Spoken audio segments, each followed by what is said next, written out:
রাজনৈতিক কথা বলতে চাই। আমার দেশে মসজিদের রাজনীতি বন্ধ করতে হবে। মসজিদের রাজনীতি বন্ধ করতে হবে।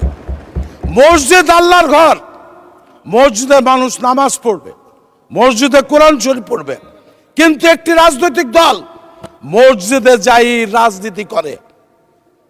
মাননীয় স্বরাষ্ট্রমন্ত্রীকে অনুরোধ করব আইন পাশ করার জন্য, যাতে কোনো মসজিদ মাদ্রাসায় রাজনৈতিক মিটিং করা যাবে না।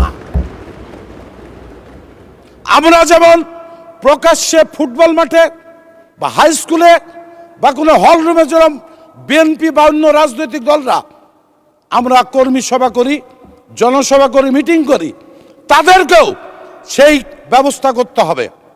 তারা মসজিদে মিটিং করতে পারবে না। আমার সাথে সবাই একমত কিনা জানি না।